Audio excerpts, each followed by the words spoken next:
Function एक ऐसा topic है जिससे स्टूडेंट की एक्सपीरियंस फैमिलियर नहीं होती। 12th ग्रेड के वो स्टूडेंट जिन्होंने मैथमेटिक्स स्टडी किया होता है वो भी मुकम्मल तौर पर टेस्ट में शामिल फंक्शंस के टॉपिक से फैमिलियर नहीं होते। वो अलजेब्रा के मुख्तलिफ फंक्शंस की अंडरस्टैंडिंग तो रखते हैं, लेकिन नॉन स्टैंडर्ड नोटेशंस और जनरल लाइफ से मुतालिक फंक्शंस के क्वेश्चंस इनके लिए भी नए होते हैं। इसलिए टेस्ट को प्रिपेयर करने वाले तमाम स्टूडेंट्स के लिए ज़रूरी है कि वो इस वीडियो लेक्चर से गो थ्रू हों, ताकि टेस्ट में शामिल फंक्शंस के तमाम अलजेब्रिक या जनरल क्वेश्चन को 100% एक्यूरेसी के साथ सॉल्व कर सकें।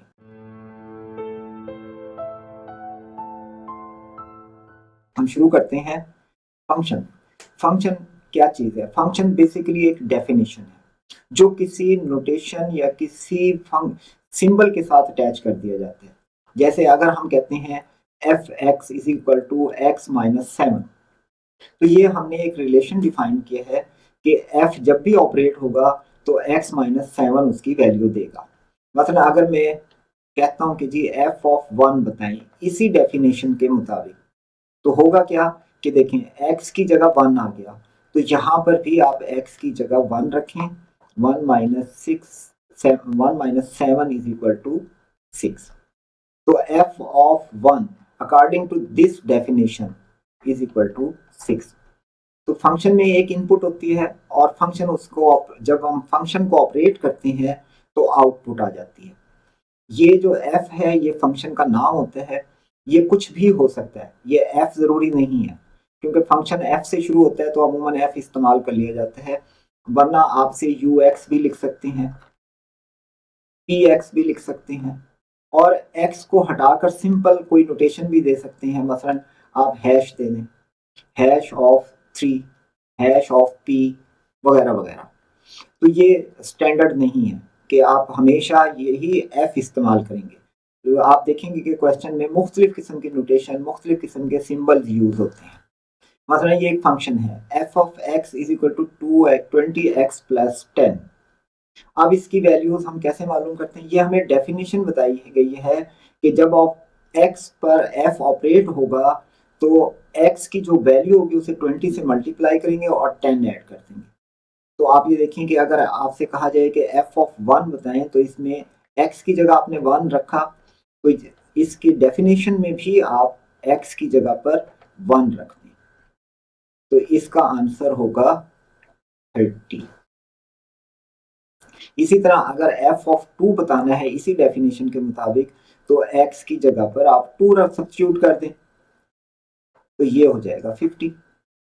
तो अगर एक्स की वैल्यू टू हो एफ में, तो इस फंक्शन के मुताबिक एफ ऑफ टू 50 के इक्वल है।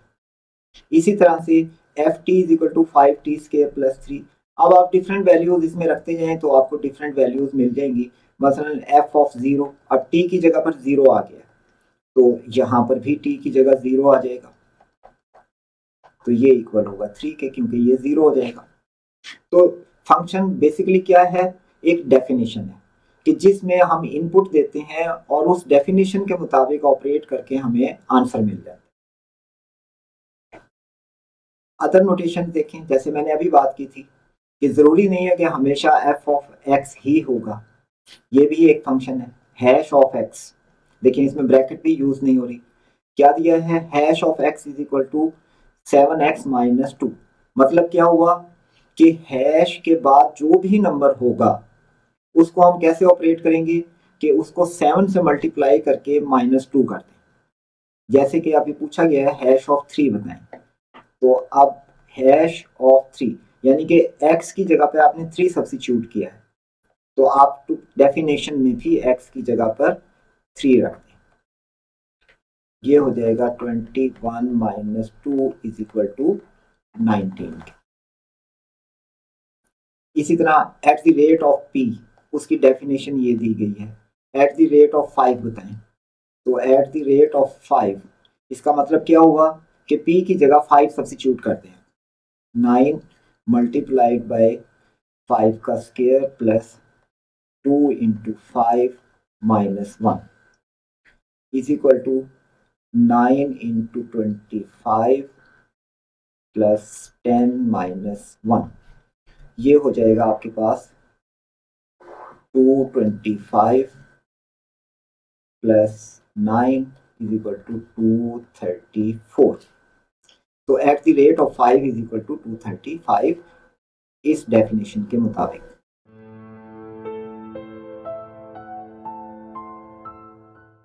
कंपोजिट फंक्शन, कंपोजिट फंक्शन होता है कि एक फंक्शन की आउटपुट दूसरे फंक्शन की इनपुट बना दी जाती है। जैसे कि अगर एक फंक्शन आपको दिया गया है f x is equal to x plus 5 के, और जी एक्स आपको दिया गया है 2x माइनस 4 के। अब जो कंपोजिट फंक्शन है उसकी नोटेशन ये होती है कि उसे इस तरह भी लिखा जाता है एफ ऑफ जी एक्स, जो कि इस तरह भी लिखा जा सकता है f of g of x of this. यानी कि मैं कलर चेंज करके अगर इसे लिखूं तो हम ये करना चाहते हैं कि एफ ऑफ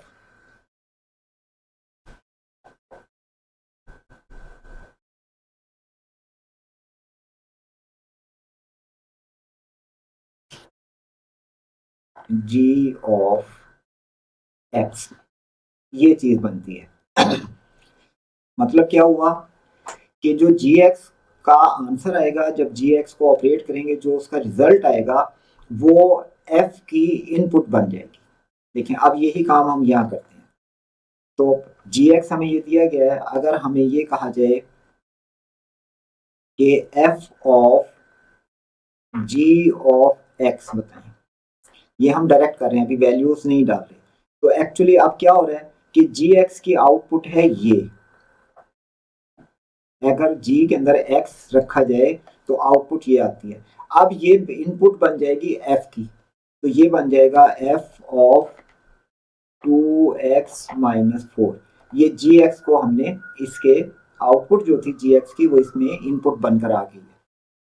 अब ये जो पूरी वैल्यू है ये इनपुट यानी कि x है फंक्शन के लिए, f के लिए, f के लिए ये x की तरह से ट्रीट होगी पूरी की पूरी वैल्यू।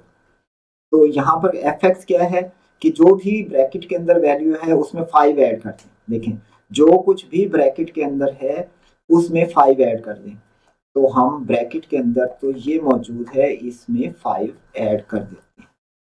तो ये आंसर आएगा 2x प्लस 1, यानी कि f of g of x is equal to 2x plus 1। ये है कंपोजिट फंक्शन। अगर इसी फंक्शन में हमें इस तरह से कहा जाता कि f ऑफ g ऑफ 3 बताएं ये, तो पहले हम g3 कैलकुलेट करते हैं। g3 की वैल्यू आती, अब x की जगह पर आप 3 सब्स्टिट्यूट करेंगे is equal to 6 minus 4 is equal to 2। तो अब यहाँ पर बन जाता f ऑफ 2, क्योंकि g3 की वैल्यू 2 आती है।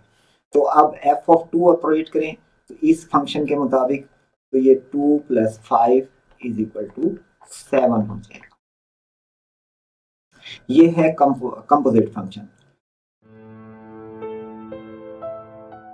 हमें दिया गया है f of x is equal to 2x plus 6, और हमने फाइंड करना है f ऑफ a प्लस 2 को।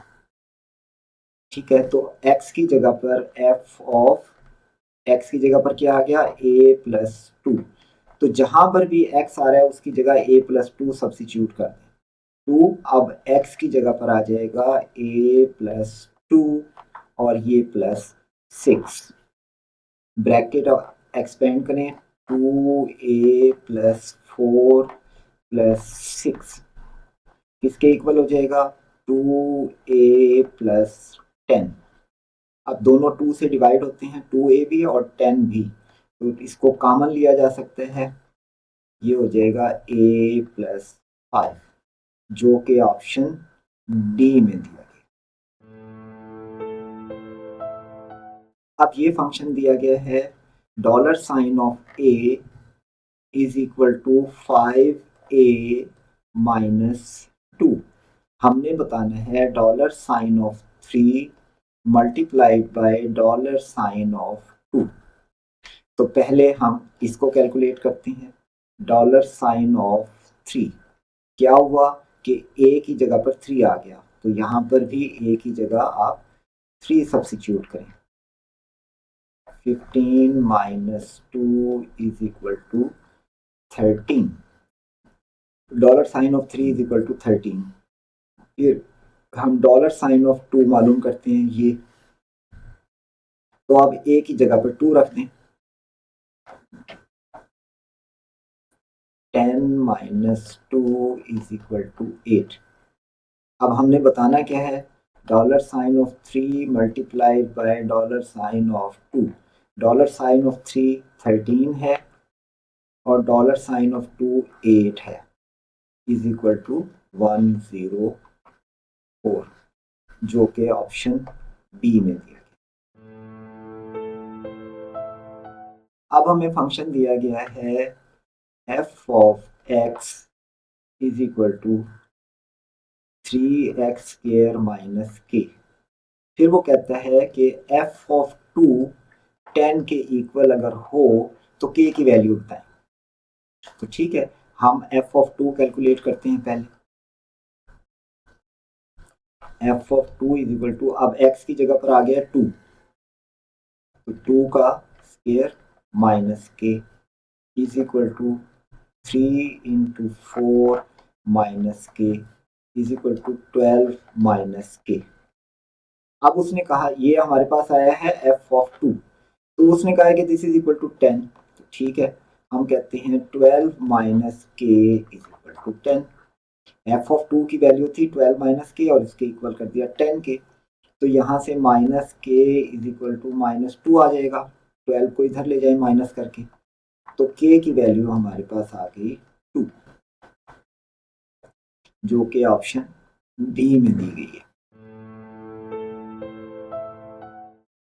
$Sign of n is equal to 5n plus 2, और हमने बताना क्या है, कंपोजिट फंक्शन। $साइन ऑफ 3, पहले हम $साइन ऑफ 3 मालूम करते हैं। $साइन of 3 is equal to 5 into 3 plus 2, क्योंकि n की जगह पर 3 आ गया, तो 15 प्लस 2 इज इक्वल टू 17। अब देखिए ये क्या हो गया कि $साइन, और ये जो $साइन था ये इसकी जगह तो 17 आ गया। अब हमारे पास फंक्शन ये बन गया, तो अब हम $साइन ऑफ 17 कैलकुलेट करते हैं। तो अब n की जगह पर 17 आ जाएगा। 5 into 17 plus 2 is equal to 85 plus 2 is equal to 87, जो कि ऑप्शन सी में है। f of x is equal to x square और h of x is equal to 2x minus 2, और हमने बताना क्या है, f ऑफ h ऑफ 3। तो पहले हम h ऑफ 3 कैलकुलेट करते हैं। h of 3 is equal to 2 into 3, x की जगह पर 3 आ गया है, is equal to 6 minus 2 is equal to 4। तो h ऑफ 3 4 के इक्वल है, तो ये फंक्शन क्या हो गया, f ऑफ 4 हो गया, क्योंकि h ऑफ 3 की जगह 4 आ गया। तो अब यहां से f ऑफ 4 कैलकुलेट करें। 4 का स्क्वायर इज इक्वल टू 16, जो कि ऑप्शन डी में दिया गया। अब देखें, ये फंक्शन हमने कैलकुलेट करना है, n is equal to 3n plus 2, 4 minus 2, ये हमने बताना है। ठीक है, बारी बारी दोनों को कैलकुलेट कर लेते हैं। आप रखें 4, n की जगह पर आ गया 4, तो ये हो गया n की जगह पर 4 is equal to 12 plus 2 is equal to 14। फिर ये लेते हैं 2, अब n की जगह पर 2 रखें, this is equal to 6 plus 2 is equal to 8। अब हमने इनका डिफरेंस बताना है, 4 माइनस 2, इसकी जगह तो आ जाएगा 14 और इसकी जगह पर 8, तो आंसर आया 6, जो कि ऑप्शन बी में दिया गया। Total cost of C of production of an item is determined by the relation C is equal to, function देखिए हमें दिया गया है C is equal to 5n plus 2000, where n is the number of item produced. What will be the total cost for producing 2000 units? यानी कि n की value वो बता रहा है 2000 यूनिट्स। तो ठीक है, अब n की जगह पर 2000 पुट करते हैं, तो हमारे पास टोटल कॉस्ट ऑफ प्रोडक्शन आ जाएगी।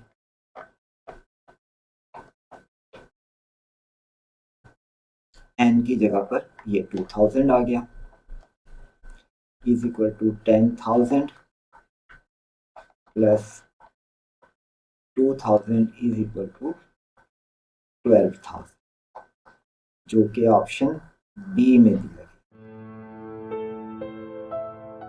डबल वेरिएबल के साथ फंक्शन है a और दरमियान में है डॉलर साइन, फिर b इज इक्वल टू, अब देखें क्या किया कि जो पहले नंबर है डॉलर साइन से उसको 3 से मल्टीप्लाई किया गया है, फिर माइनस जो सेकंड साइड पर है यानी कि राइट साइड पे जो नंबर है उसको 2 से मल्टीप्लाई करके दरमियान में माइनस है, और हमने बताना क्या है, what is 5 dollar sign 3।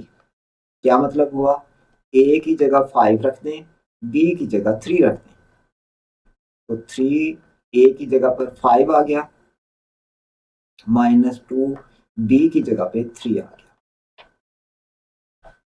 Is equal to 15 minus 6 is equal to 9, जो कि ऑप्शन ए में दिया गया।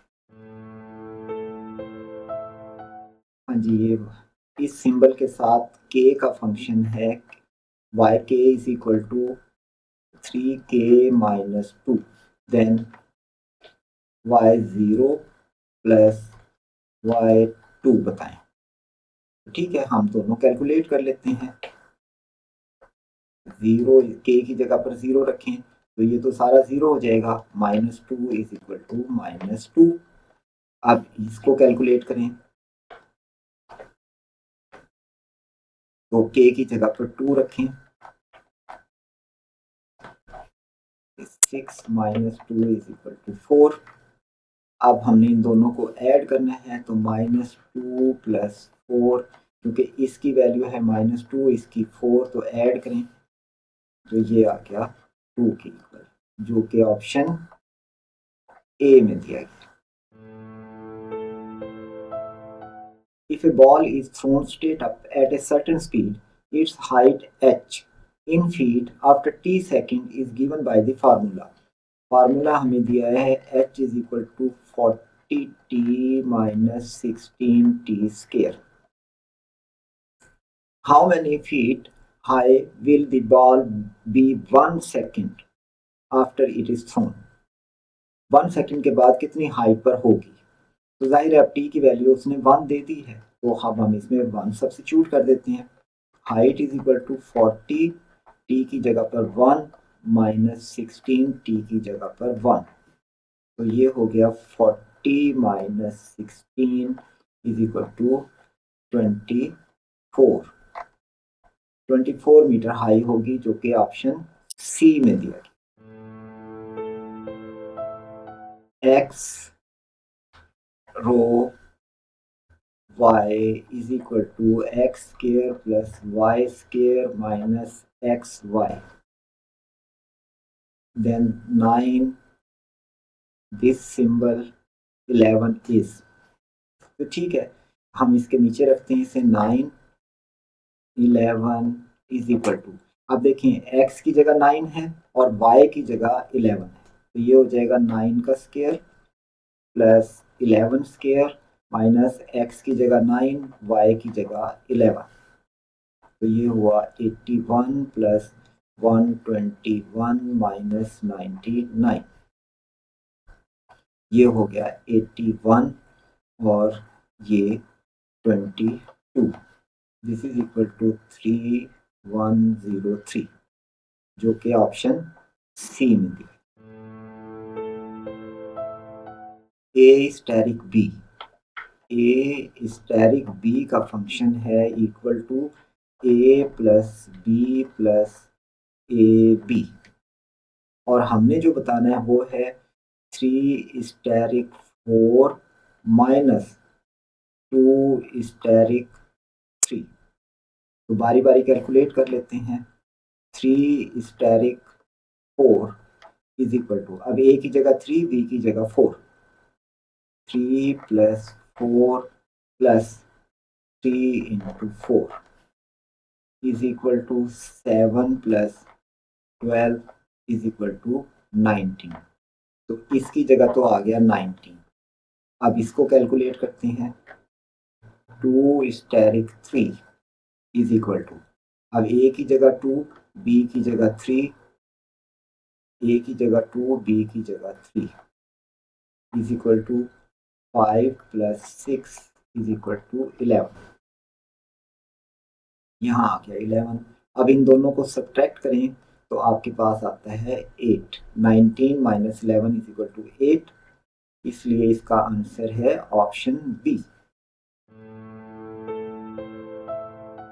When a metallic object is dropped into seawater, the depth in meters of the object after the time t in minutes is determined by the relation d is equal to 5 t square plus 25. What will be the depth of the object at t is equal to 2 minutes? t की value 2, तो इसमें t की value 2 substitute कर दें। 5 into 2 का square plus 25 is equal to 5 into 4 plus 25, 20 plus 25 is equal to 45, जो कि option D में दिया। देखें, eight the rate of P किसके इक्वल दिया गया है? पी स्क्वायर के, और हमने ये बताना है, ये और ये, फिर इनका डिफरेंस बताना है। तो ठीक है, पहले हम कैलकुलेट करते हैं एट द रेट ऑफ 2। तो एट द रेट ऑफ 2 क्या होगा? 2 का स्क्वायर इज इक्वल टू 4। तो अब ये फंक्शन क्या बन गया? इसकी जगह पर जो ब्रैकेट में था, इसकी जगह तो आ गया 4, तो फंक्शन ये बन गया। तो अब हम इसको कैलकुलेट कर लेते हैं। Is equal to 4 square is equal to 16। तो ये आपके पास एट द रेट ऑफ 2 बनता है 16 के। अब इसको देखते हैं एट द रेट ऑफ 1। तो पहले एट द रेट ऑफ 1 लेते हैं। 1 का स्क्वायर होता है 1, तो ये बन जाएगा ये। अब अगेन वही फंक्शन आ गया, इसका मतलब है ये फिर 1 होगा, तो minus eight the rate of 1 minus 1 हो जाएगा, क्योंकि 1 जब हम p की जगह रखते हैं तो वो 1 ही आंसर आता है, फिर दोबारा भी 1 का आंसर 1 ही आ जाएगा, इसलिए इसका आंसर होगा 16 माइनस 1 इज इक्वल टू 15, जो कि ऑप्शन बी में दिया।